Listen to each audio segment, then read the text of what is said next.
واعتصموا بحبل الله جميعا ولا تفرقوا. بسم الله. السلام عليكم ورحمة الله وبركاته. إن الحمد لله نحمده ونستعينه ونستغفره ونعوذ بالله من شرور أنفسنا وسيئات أعمالنا.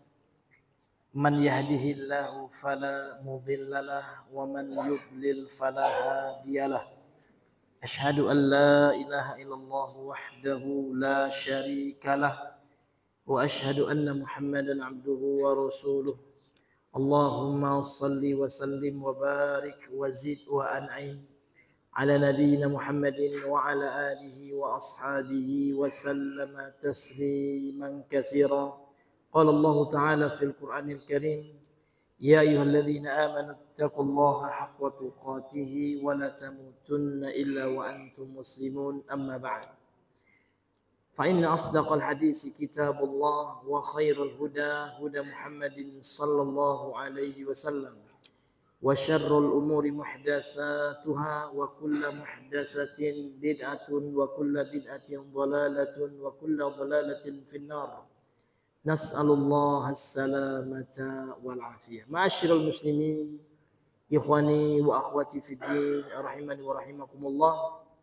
Alhamdulillah, kita awali pengajian kita dengan senantiasa memuji Allah Subhanahu wa taala, karena Allah Subhanahu wa taala sungguhlah Ar-Rahman, Ar-Rahim, Ar-Razik, zat yang Maha Pengasih, Penyayang, pemberi rezeki. Kemudian yang telah menciptakan kita dan telah memberikan nikmat yang sangat banyak kepada kita. Sehingga apapun yang terjadi, apapun yang kita dapatkan, mesti kita dahului dengan syukur kepada Allah. Apapun yang kita dapatkan dalam kehidupan ini. Kemudian hadirin yang Allah muliakan, kita harus menyadari bahwasanya kita sudah hidup di akhir zaman. Jadi kita sekarang bukan hidup di pertengahan zaman, Pak. Enggak. Kita sekarang hidup di akhir zaman. Kita hidup di masa-masa yang banyak sudah terbukti tanda-tanda kiamat kecil itu. Di antara tanda-tanda kiamat kecil tersebut akan banyak nanti terjadi peperangan, penjarahan. Ini memang sudah sunnatullah. Akan tetapi kita sebagai seorang muslim, kita harus punya panduan bekal. Bagaimana prinsip seorang muslim itu ketika mendapati fitnah, terutama yang kita rasakan pada saat ini, Pak, ya, dalam konteks negara kita. Maka kami ingin menyampaikan sebuah hadis, ya, hadis sahih riwayat Imam Al-Bukhari. Rasul memberikan kepada kita dalam hadis jalan keluar, Pak, ya, dalam menghadapi fitnah itu. Apa kata Rasul? Satakunu fitanun. Di akhir zaman, kata Rasul, akan banyak terjadi fitnah-fitnah. Al-qa'idu fiha khairun minal qa'im. Orang yang duduk lebih baik daripada yang berdiri. Al-qa'imu khairun minal mashi. Yang berdiri lebih baik daripada yang berjalan. Ya. Kemudian wal mashi khairun minas sa'i. Kemudian yang berjalan lebih baik daripada yang berlari kecil gitu. Wa man yushrifhu waman yusrif laha yastasrifhu, kan gitu. Barang siapa yang mendekati fitnah itu, dia akan diseret, Pak. Akan terbawa arus. Waman wajada minhu malja'an aw ma'adzan falya'udz bihi. Barang siapa yang punya tempat atau menemui tempat perlindungan, pergi jauhi fitnah itu. Berlindung di tempat yang jauh, jangan ikut-ikutan dengan fitnah itu.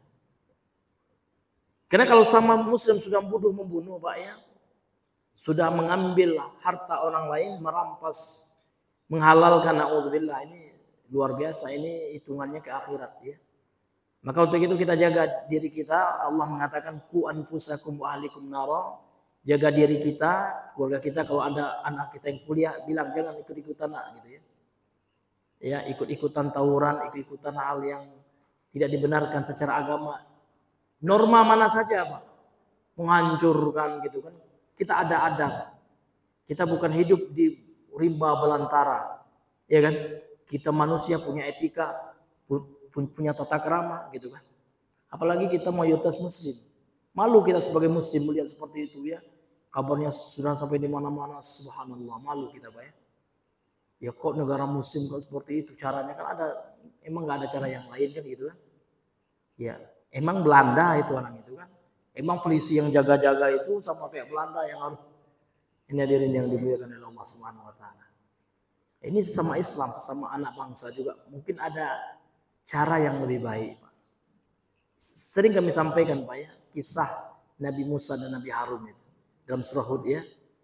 Ini sering kami sampaikan ayat itu Pak ya. Bagaimana etika yang diajarkan oleh agama kita dalam Al-Quran ya. Ketika Allah menyuruh Nabi Musa dan Harun itu menemui raja yang paling durjana, Fir'aun. Siapa yang melebihi Fir'aun? Tidak ada Pak. Karena Fir'aun ini Pak, anak-anak Bani Israel yang laki-laki dibunuh semuanya. Ya kan, yang perempuan dibiarkan hidup, sebagiannya diperkosa. Kemudian Fir'aun ngaku menjadi Tuhan. Namun bagaimana ya etika yang diajarkan oleh Al-Quran? Subhanallah. Apa kata Allah? Idhaba ila fir'auna innahu tagha. Pergilah kalian berdua wahai Musa dan Harun. Temui Fir'aun. Beri peringatan. Sesungguhnya dia melampaui batas. Wa qula lahu qawlan layyina. Dan sampaikan kepada Fir'aun itu dengan ucapan yang baik dan dengan ucapan yang layyin, yang lembut. Ini Fir'aun loh. La'allahu yatadzakkaru aw yakhsha, supaya dia bisa ya mengambil pelajaran, ingat dan takut. Namun dasar Fir'aun kan enggak juga gitu ya. Akan tetapi dia tetap ya kita mengutamakan adab dan etika, dan untuk itu Pak ya mari kita jauhi hal yang seperti itu. Dan yang paling penting yang kita lakukan Pak sebagai seorang muslim, seorang muslimah, sebagai seorang warga negara yang baik Pak ya, kita mendoakan kebaikan aja. Semoga Allah Subhanahu wa taala memberikan kedamaian bagi negeri kita dan menjauhi bala. Itu musibah besar itu Pak ya. Iya, orang sudah ada yang meninggal juga kan. Na'udzubillah ya. Bahkan ada juga yang meninggal orang yang cuman jualan gitu ya. Maaf, jualan jasa lah gitu ya. Ojol gitu meninggal. Na'udzubillah. Bahkan ada juga ya ibu-ibu yang tinggal di dekat kantor DPR yang terbakar, katanya rumahnya ikut terbakar juga. Subhanallah. Siapa yang mau menanggung tempat tinggal ibu itu? Ya kan, bahkan ada juga yang sampai meninggal Pak di Makassar itu. Bahkan dia bukan anggota DPR juga. Subhanallah, meninggal dia Pak. Ya kan? Nah, itu udah resikonya, udah resiko bagaimana?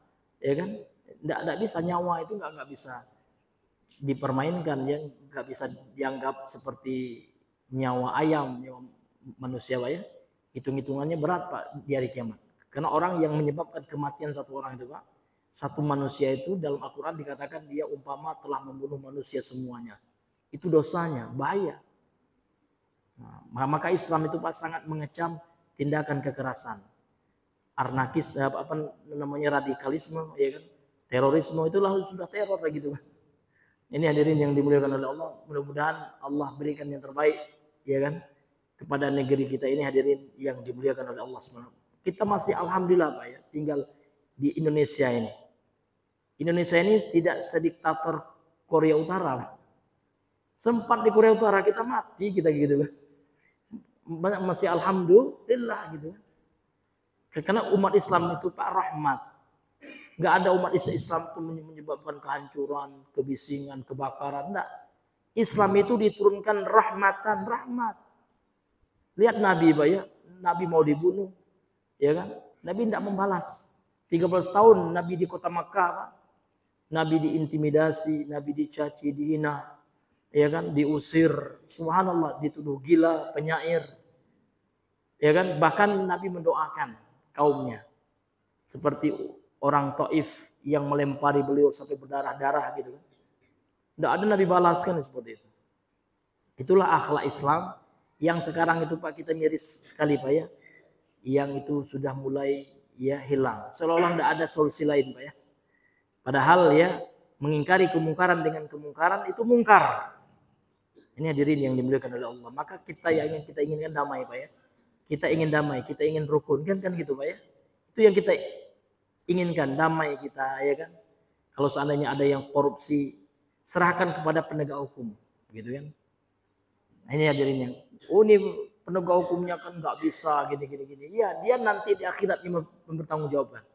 Ya kan, susah kita nak semua nak harus, ya kan, kita kontrol semua sehingga akan hilang stabilitas negara. Maka kita sebagai ahlu sunnah ya, wal jamaah, ya sangat mengedepankan kedamaian, berdamai ya.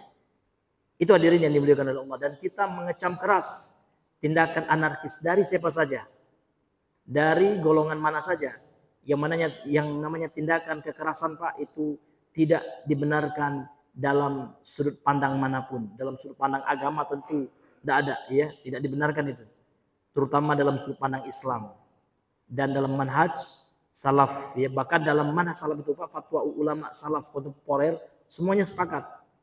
Ya walaupun di negara kita secara konstitusi kan dibolehkan, namun ada catatan juga damai kan. Sekarang tidak ada damai lagi. Dalam mana salaf, dalam perspektif mana salaf, fatwa ulama salafi internasional seperti Syekh Ibnu Utsaimin, Syekh Bin Baz semuanya sepakat. Demon itu tidak boleh. Nah, kalau di negara kita kan demon boleh, tapi ada catatannya. Tidak sampai membakar rumah orang. Tidak. Ini sudah membakar rumah orang tidak bertentangan dengan agama dan dengan konstitusi negara kita. Dan tidak ada yang membenarkan satupun itu Pak. Nah ini Bapak Ibu yang Allah muliakan. Maka bagaimana sikap kita Pak? Mendoakan. Kita doakan aja Pak. Kebaikan, kedamaian bagi negeri kita. Dan jangan ikut-ikutan. Jangan ikut Pak demo gitu. Jangan Pak. Tahan. Ya kan? Tahan diri kita dan kita berdoa kepada Allah. Mudah-mudahan Allah beri yang terbaik. Dan kita doakan pemimpin kita. Jangan lupa Pak. Ini sunnah Pak ya. Sebagaimana yang disebutkan oleh Imam Ahmad ya, "Lau kana li da'watun mustajabah la ad'u biha lil hakim." Kalau seandainya kata Imam Ahmad ya, aku punya doa yang mustajab. Padahal Imam Ahmad itu Pak habis dipenjara oleh khalifah waktu itu. Karena beliau tidak mau mengakui Al-Qur'an makhluk. Namun beliau tidak pernah mengkafirkan dan memprovokasi massa untuk demon, untuk memberontak, untuk anarkis, tidak pernah. Padahal waktu Imam Ahmad di penjara itu Pak, muridnya itu udah ngumpul semua. Murid Imam Ahmad itu banyak jutaan. Imam dunia ini. Bagaimana Imam, bolehkah kita lawan khalifah itu yang telah berbuat zalim kepada engkau? Kata Imam Ahmad, jangan. Ya kan? Sesungguhnya tertumpah darah seorang muslim itu Pak, ini lebih bahaya daripada hancurnya Ka'bah. Hancurnya Ka'bah itu Pak, dosanya di sisi Allah itu lebih ringan daripada terbunuhnya seorang muslim gitu. Begitu Islam itu menjaga nyawa seseorang. Jangan main-main Pak ya. Dengan nyawa seseorang itu Pak. Ini disebutkan dalam hadis yang sahih itu. Ka'bah saja hancur Pak, itu lebih ringan daripada tertumpahnya nyawa seorang muslim gitu. Maka di antara maksud tujuan syariat Islam itu adalah hifzun nafs, itu di antara maqasidus syariah itu. Menjaga jiwa. Jangan ada jiwa yang tertumpahkan kan gitu. Maka segala sesuatu yang bisa menyebabkan kematian pada dalam Islam itu dilarang. Jangankan menyebabkan orang mati Pak. Merusak kesehatan aja dalam Islam haram. Contoh merokok. Kenapa rokok itu haram? Diharamkan oleh ulama Pak ya. Karena merusak kesehatan. Apalagi sampai bunuh orang kan gitu. Sampai lempar batu, pecah kepala orang kan gitu kan. Nah, ini luar biasa hadirin. Maka untuk itu marilah kita sama-sama ya memperbanyak doa Pak. Ketika sujud kita, ketika dalam tahajud kita doakan bangsa kita, doakan Bapak Presiden kita gitu ya. Semoga beliau dikuatkan oleh Allah dan diberikan hidayah, ya kan? Dijadikan pemimpin yang adil, itu doa kita Pak ya. Semoga beliau bisa memimpin negara ini. Sesungguhnya Pak, negara tanpa pimpinan Pak, tanpa ada pemerintah kacau balau ntar. Ya kan? Hukum rimba lagi siapa yang kuat itu, nggak ada yang memimpin kan. Jadi kalau kita ingin pemimpin kita adil Pak, kita mulai dari diri kita gitu kan. Kita dulu yang adil. Coba kita jadi masyarakat yang baik ya kan, yang saleh. Insya Allah dengan begitu Allah akan beri kita pemimpin yang adil. Maka untuk itu Pak, di zaman yang luar biasa fitnahnya, maka kita memperbanyak doa dan menjauhi ya sumber-sumber fitnah itu. Masyaallah muslimin yang dimuliakan oleh Allah Subhanahu wa taala. Kembali kita melanjutkan pengajian kita yang tadi muqaddimah apa yang mudah-mudahan ada manfaatnya sebagai penguat kita di masa yang penuh dengan fitnah ini, supaya kita banyak berdoa apa ya kebaikan untuk negara kita. dan untuk pemimpin kita supaya diberikan oleh Allah ketabahan dan diluruskan niat serta tekad, dan Allah jadikan pemimpin kita pemimpin yang adil, ya, pemimpin yang saleh insyaallah. Ini yang bisa kita doakan kepada mereka. Masyaallah muslimin yang Allah muliakan. Kembali kita melanjutkan pembahasan kita masih pada surah Al-Baqarah ayat 105, Pak, ya. Kita ulang lagi, ya. Allah Subhanahu wa taala berfirman, a'udzubillahi minasyaitonir rajim. Ya ayyuhalladzina amanu la taqulu ra'ina wa qulu unzurna wasma'u walil kafirina 'adzabun alim. Ma yawaddu alladhina kafaru min ahli alkitabi walal musyrikina an yunazzala 'alaikum min khairin min rabbikum wallahu yakhtassu bi rahmatihi man yasha wallahu dzul fadlil 'azim, yang artinya, wahai orang-orang yang beriman, kata Allah, jangan kalian mengucapkan ra'ina. Jadi kata-kata ra'ina seperti yang pernah kita jelaskan sebelumnya ada dua makna, Pak, ya. Ada makna konotasi, ya, ada makna asalnya. Jadi ada makna kiasannya. Jadi ada dua makna dia. Namun orang-orang Yahudi, ya, menggunakan lebih kepada makna yang negatif.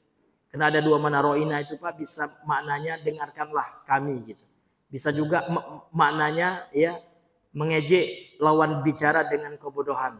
Namun orang Yahudi ketika mengucapkan ro'ina ini lebih kepada untuk apa? Untuk mengejek Nabi, sehingga mereka melakukan tauriyah. Mohon maaf ya, kemarin kami salah baca.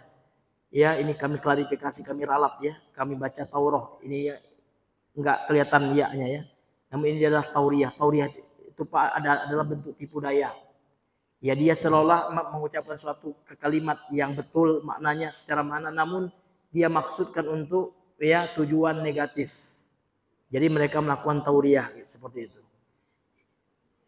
Wa qulu unzurna, maka Allah melarang jangan katakan ro'ina. Karena orang Yahudi menggunakan kata ini, Pak, untuk mengejek Nabi, menyebut Nabi bodoh gitu, ya. Namun ucapkanlah unzurna wasma'u, tunggulah kami dan dengarkanlah. Walil kafirina adzabun alim, dan bagi orang-orang kafir itu azab yang pedih. Kemudian Allah mengatakan tidaklah orang kafir dari ahlul kitab, ya, dan orang musyrik, ya, menginginkan Allah turunkan kepada kalian kebaikan. Jadi orang-orang kafir, Pak, dari Yahudi dan kaum musyrikin dari ahlul kitab Yahudi dan Nasrani dan orang-orang musyrik tidak senang diturunkan atas kalian, yakni kepada Nabi dan kaum muslimin ketika itu, kebaikan dari Tuhan mereka. Wallahu yakhtassu bi rahmatihi may yasha, akan tetapi Allah mengkhususkan gitu, ya, dengan rahmatnya memberikan kebaikan bagi siapa yang Allah kehendaki, dan Allah adalah zat yang memiliki keutamaan yang besar, keutamaan yang agung. Maka hadirin yang dimuliakan oleh Allah Subhanahu wa taala, ayat yang ke-105-nya ini Allah menyingkap kepada kita tentang sifat orang-orang ahlul kitab, orang-orang musyrik. Mereka sangat dengki kepada Rasul dan para sahabat. Mereka tidak mau Rasul diturunkan kebaikan, mendapatkan kebaikan daripada Allah. Maka memang sifat-sifat hasad, dengki ini adalah karakter sifat utama orang-orang musyrik. Jadi kita sebagai muslim jangan pernah ada sifat hasad ini, Pak. Namun sifat hasad ini, Pak, pasti menimpa seseorang. Karena disebutkan dalam perkataan ulama tabi'in, ya, ma ghala jasadun minal hasad, kata beliau. Tidak akan bebas yang namanya jasad manusia, tubuh manusia, diri manusia dari sifat hasad, ya.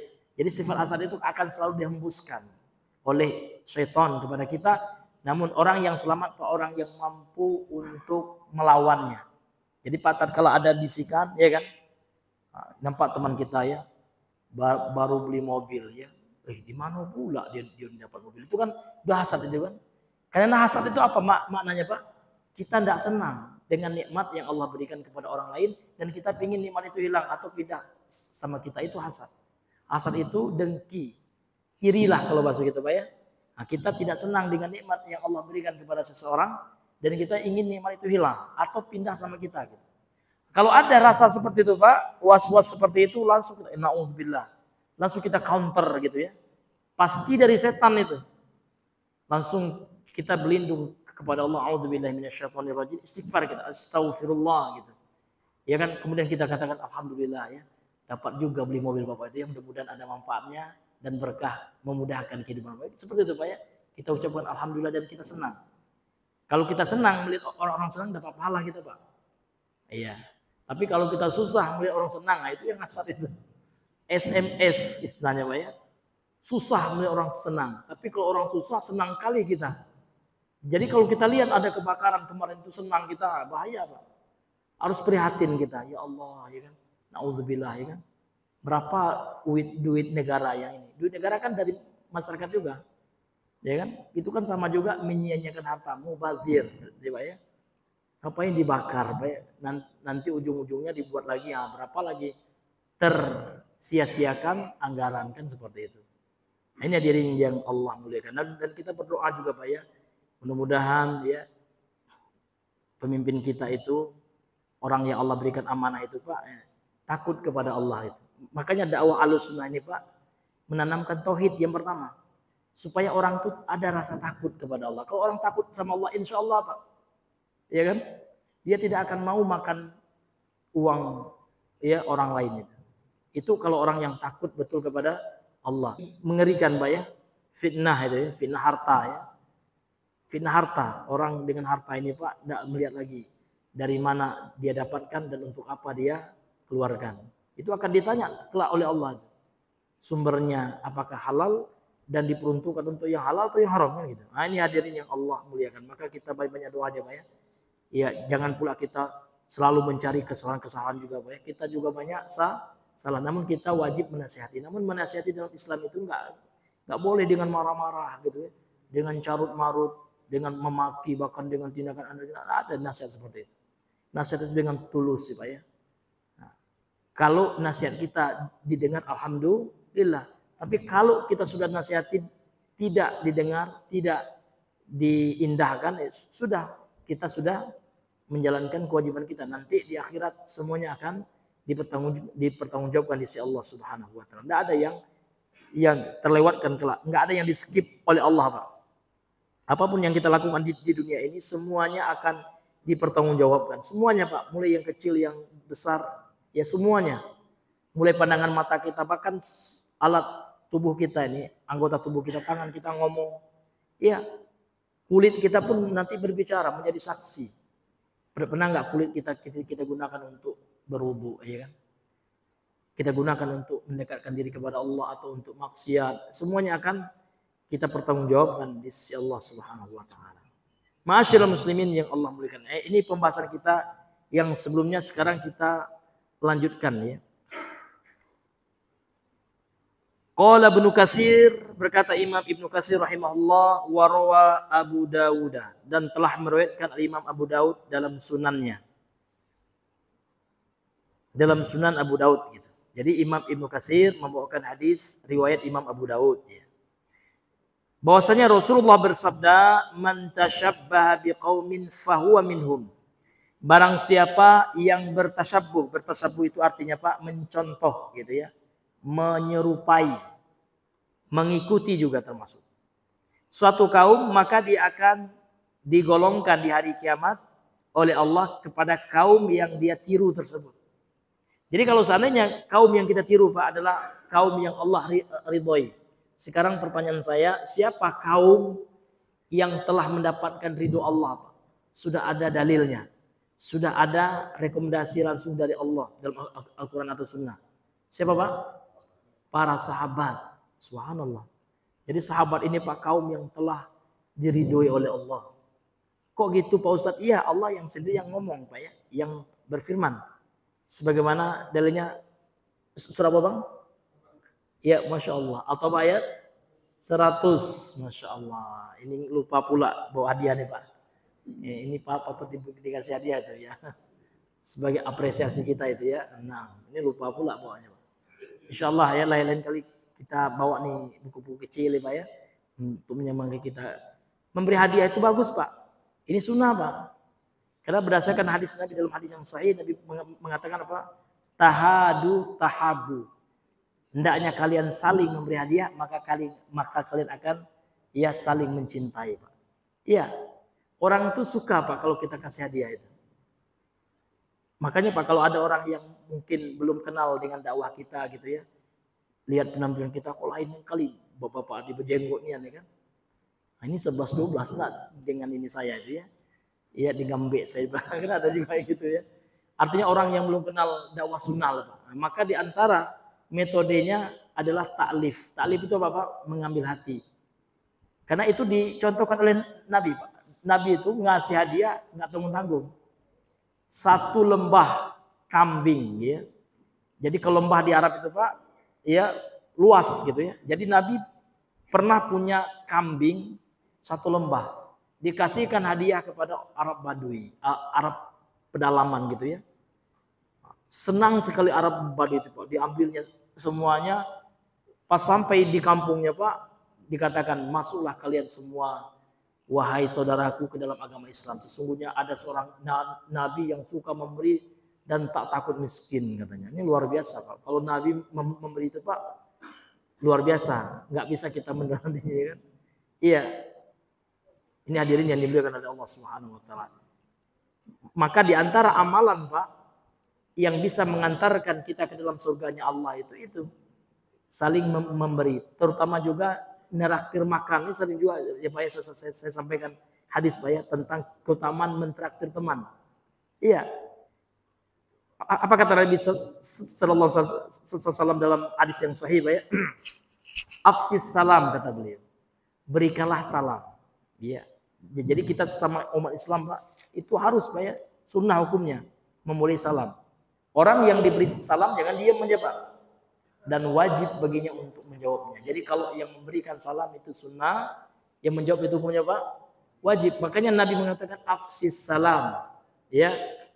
Kemudian wa at'imit ta'am, dan traktir teman makan gitu. Itu arti at'imit ta'am, dia kasih orang makan. Wasilil arham, dan sambunglah tali silaturahmi. Wasalli wan nasu niyam, dan salatlah engkau ketika orang lagi tidur gitu kan. Salat malam. Tadkhulil jannata bisalam. Masya Allah, ini indah sekali, Pak, ya, sabda Nabi ini ya. Maka engkau akan masuk ke dalam surga dengan selamat, ya. Nah, itu diantara amalan, Pak, amalan penyebab masuk surga itu dengan selamat, ya. Sebarkan salam, kasih makan, traktir teman, ya Pak, ya. Kemudian sambung tali silaturahmi. Nah, ini hukumnya wajib, Pak, ya, tidak sunnah hukumnya. Karena orang yang sengaja memutus, nggak mau teguran sama saudaranya, sama ya abangnya atau adiknya atau uninya, udahnya, kakaknya gitu ya, kakak beradik gitu, Pak, ya. Ini ada ancaman dari Nabi. Walaupun orangnya nggak senang sama kita, misalkan abang kita marah, biar dia marah, kita tetap baik, Pak, ya. Karena Nabi telah mengancam, Pak, la yadkhulul jannatal qati', ay qati'ar rahim. Tidak akan masuk surga, kata Rasul, orang yang memutus, ya, yaitu memutus tali silaturahim, yaitu tali orang yang satu rahim dengan ibu kita, sama-sama di dalam rahim ibu kita, itu maksudnya. Nah, ini hadirin yang dimuliakan oleh Allah. Kemudian membiasakan sholat malam, karena sholat malam itu, Pak, ya, akan mengangkat derajat kita di sisi Allah. Nah, kemudian sholat malam itu, Pak, akan ya menyebabkan seseorang diampuni dosanya. Banyak manfaatnya. Dan berdasarkan hadis ini, sebab orang mendapatkan surganya Allah Subhanahu wa taala. Tapi jangan sholat malam bebas, sholat 5 waktu bolong-bolong, dah. Tentu harus yang wajib dulu. Yang paling besar pahalanya ini, sholat 5 waktu ini, Pak. Nah, kemudian sholat sunnah yang paling afdal itu kata Nabi sholat malam, yaitu 2, tahajud dan witir, itu sholat malam, qiyamul lail itu ya. Nah, kemudian setelah itu sholat rawatib. Nah, ini Bapak Ibu yang dimuliakan oleh Allah Subhanahu wa taala. Ya, kita kembali kepada pembahasan kita ini.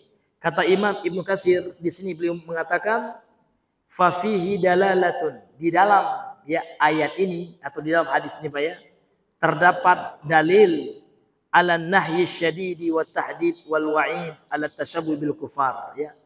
Nah, jadi ya dalam hadis ini terdapat ya larangan yang keras ancaman yang sangat ya atas orang-orang yang bertasyabbuh atau menyerupai orang kafir fi aqwalihim wa af'alihim, dalam perkataan dan perbuatan mereka, walibasihim wa a'yadihim, dalam pakaian, dalam perayaan-perayaan mereka, wa ibadatihim, dan dalam bentuk ibadah-ibadah mereka.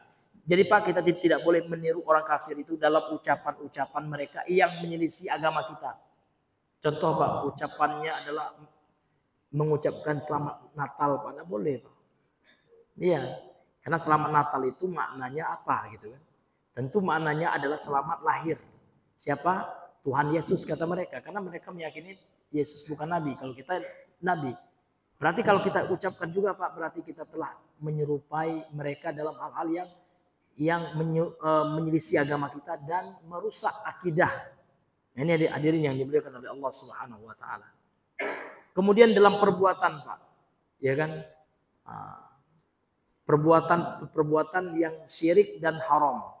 Itu nggak boleh kita ikuti, atau kegiatan keagamaan mereka orang-orang ya ahlul kitab, Yahudi dan Nasrani itu Pak. Maka kita tidak dibenarkan untuk mengikuti mereka. Dan pakaian khusus mereka juga. Nah, kalau pakaian ini Pak, ada pakaian yang memang sudah tidak membedakan ya antara muslim dan non muslim gitu Pak ya. Seperti pakai kemeja itu boleh selama tidak menampakkan aurat. Tapi kalau pakaiannya itu ada simbol salibnya Pak, jangan. Atau pakaiannya ada simbol agama Yahudinya atau agama yang lainnya, itu tidak boleh Pak. Karena kalau kita pakai, maka kita bertasyabuh dengan mereka. Dan perayaan-perayaan khusus keagamaan mereka, jangan. Misalkan ya, perayaan apa Pak? Ya, perayaan tahun baru ya, tidak boleh. Nah, ini hadirin yang dimuliakan oleh Allah. Natal Pak ya. Nah, ini hadirin yang dimuliakan oleh Allah Subhanahu wa taala. Dan ibadah-ibadah mereka, kalau ibadah mereka apalagi Pak ya, tentu tidak boleh nian kita ya. Lakum dinukum waliyadin ya. Bagi mereka agama mereka, bagi kita agama kita gitu. Tidak boleh kita mencampur adukan agama seperti orang liberal Pak ya. Sama aja kan. Kadang mereka ke gereja juga kan gitu. Tidak ada dalam Islam seperti itu, karena Islam itu jelas Pak ya. Kalau dalam masalah agama tidak ada toleransi kita. Kita meyakini berdasarkan agama kita, agama mereka musyrik, ya kan? Salah. Mereka juga meyakini Islam juga salah kan gitu. Tapi kalau dalam masalah dunia Pak, ya harus kita toleransi. Kita nggak boleh menyakiti orang kafir, itu nggak boleh kita sakiti Pak. Iya, walaupun dia kafir. Kafir yang boleh kita lawan, kafir apa Pak? Kafir harbi, betul. Iya. Nggak semua kafir. Kan ada orang yang bilang, Cina, ayo kita perangi. Haram Pak, nggak boleh. Bahkan disebutkan dalam hadis sahih ya, Al-Bukhari, ancaman Nabi, man qatala mu'ahadan, kata Rasul. Barang siapa yang membunuh orang kafir, yang orang kafir itu damai. Ada perjanjian damai, tidak saling memerangi, supaya kita rukun ya. Barang siapa membunuh orang kafir yang damai dengan umat Islam itu, lam yajid rihal jannah. Kalau dia mati, maka dia tidak akan mendapati mencium bau surga. Jangan kan masuk surga. Apalagi bunuh muslim Pak ya. Yang boleh kita perangi itu adalah orang kafir yang memerangi kita, penjajah misalkan, atau sekarang orang Yahudi yang menyerang Palestina itu boleh orang Palestina membela diri kan seperti itu. Mereka mau dibunuh kok kan gitu kan. Daripada mereka bunuh ya kita pertahankan diri, saya atau bapak yang mati kan gitu Pak. Jangankan orang Yahudi, Pak ya, sesama Islam aja Pak, dalam hadis Nabi ya, dalam agama kita misalkan kita mau dibegal Pak. Kalau kita mau bertahan Pak, kita bela diri kita sampai kita mati, itu dalam hadis Nabi syahid kita itu. Atau kita membela harta kita. Mau dijarah ini harta kita, mau dibegal gitu ya. Mau dirampas Pak. Kalau kita mau mempertahankan sampai terbunuh, kita itu syahid. Itu yang bilang siapa? Nabi dalam hadis sahih dari Imam Al-Bukhari. Man qutila duna malihi fahuwa syahid. Barang siapa yang terbunuh karena mempertahankan hartanya, maka dia syahid. Karena harta itu Pak tidak boleh nian. Harta seorang muslim itu kita ambil dia, hak orang ya. Bahkan orang yang mempertahankan hartanya Pak, gigih dia sampai mati dia gitu ya, maka matinya tidak sia-sia. Tapi kalau orang yang merampok ya, begal, kalau mati dia Pak mati konyol, ya, mati dalam keadaan suul khotimah, kekenan niatnya jelek, nak ngambil hak orang kan gitu. Ini Bapak Ibu yang dimuliakan oleh Allah. Maka untuk itu Pak, dalam Islam itu Pak luar biasa. Ya, jangankan ngambil atau orang Pak. Dalam hadis disebutkan la'anallahu man ghayyara manarul ardi. Hadis riwayat Imam Muslim.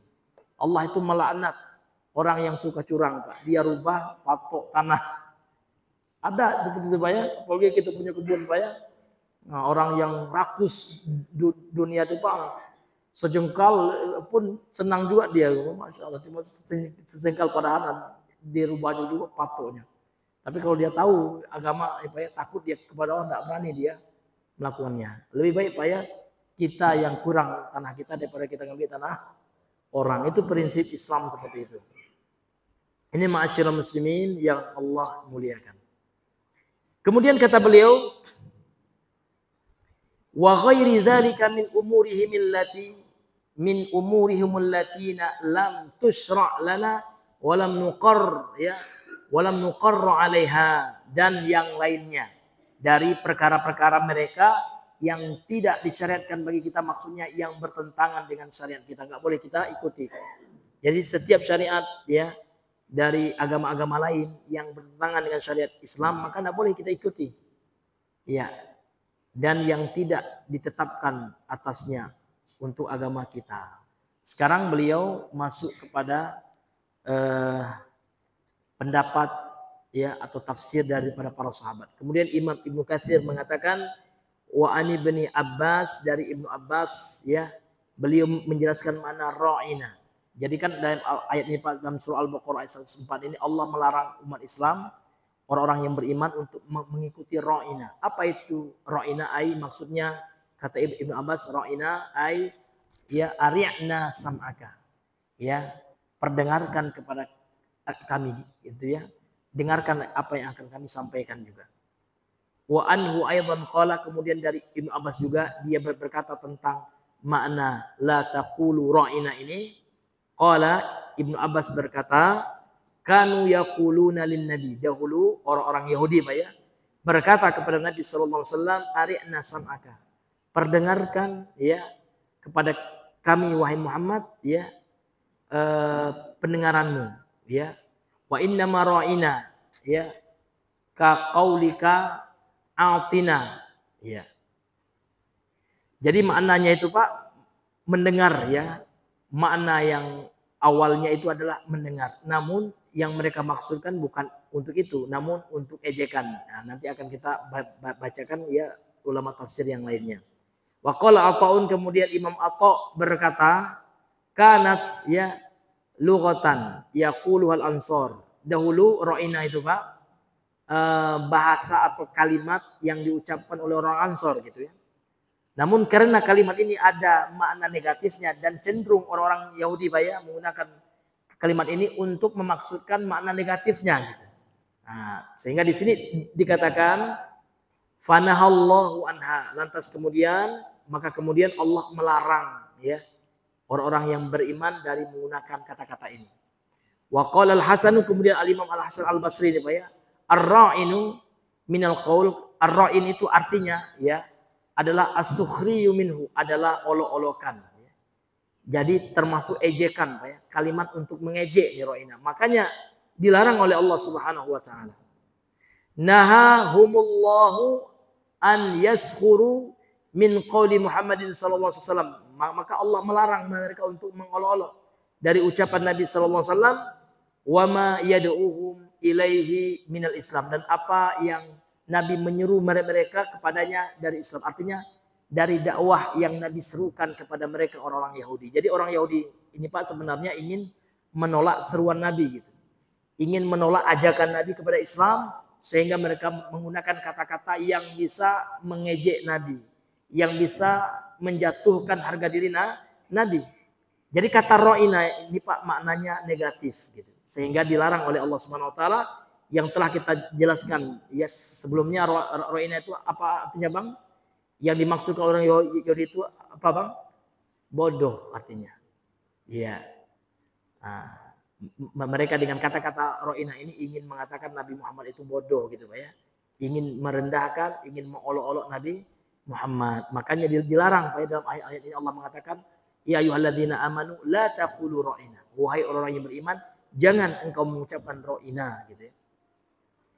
Kemudian alasan lagi kenapa dilarang ucapan ini Bapak Ibu, ya kata Imam Ibnu Katsir, li'annaha kalimatun, karena dia adalah satu kata karihallahu taala an yaquluha, ya Allah tidak suka mereka mengucapkan kata itu li nabiyhi kepada nabinya Muhammad sallallahu alaihi wasallam, nadhirul ladzi dzukira anin nabi sallallahu alaihi wasallam qala annahu qala, kemudian yang kalimat yang sama Pak ya, yang terkadang diucapkan tentang Nabi yang juga dilarang, Pak ya, yang juga dilarang. Jadi tidak hanya ini yang dilarang oleh Allah, tidak hanya kata ro'ina, ada juga kata-kata yang dilarang itu Pak. Ya dalam hadis Nabi bersabda, la taqulu lil inabi al karm.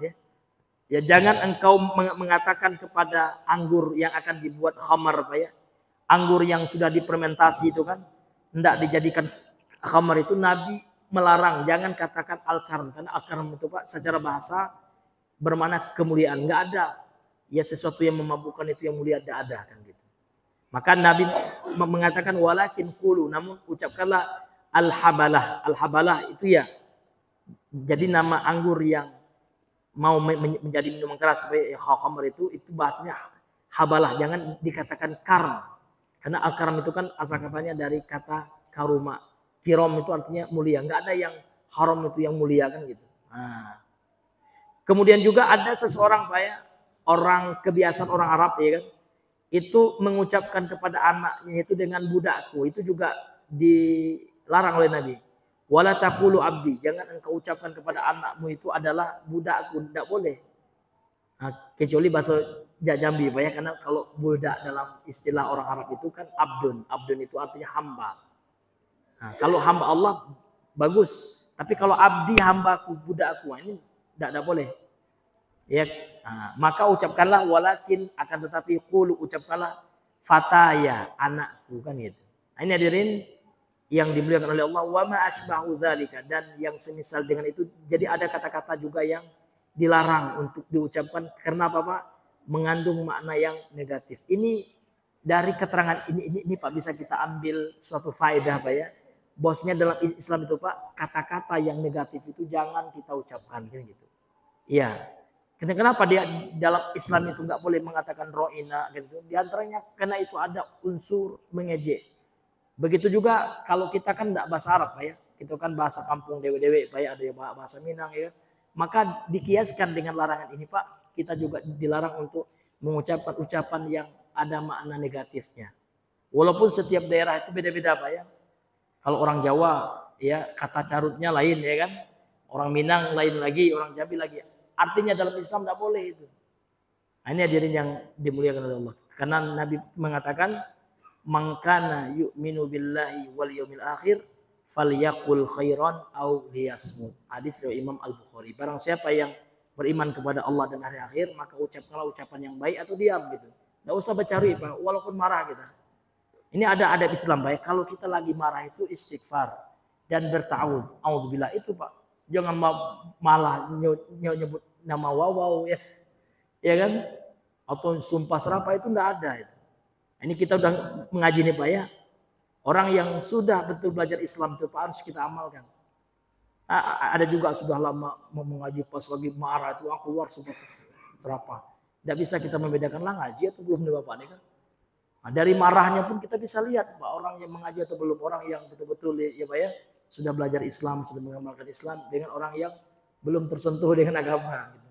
Kalau anak sekarang Pak, naudzubillah, dikit-dikit ya Pak, bilang dog kalau bahasa Inggrisnya ya, dikit-dikit Pak, naudzubillah, kayak senangnya dia bilang gitu ya.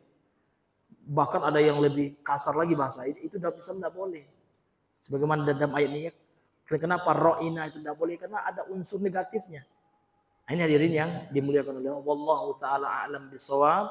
Ya, mungkin ini saja yang bisa kami sampaikan. Mengingat waktu Pak ya sudah masuk waktu Isya. Ya, mudah-mudahan yang sedikit ini bisa bermanfaat terutama bagi kami yang menyampaikan. Demikian juga pada para hadirin wal hadirat sekalian, para ikhwan akhwat sekalian.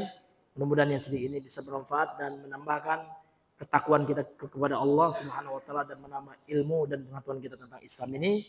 Subhanakallahumma bihamdika Asyhadu an la ilaha illa anta astaghfiruka wa atubu ilaik. Assalamualaikum warahmatullahi wabarakatuh.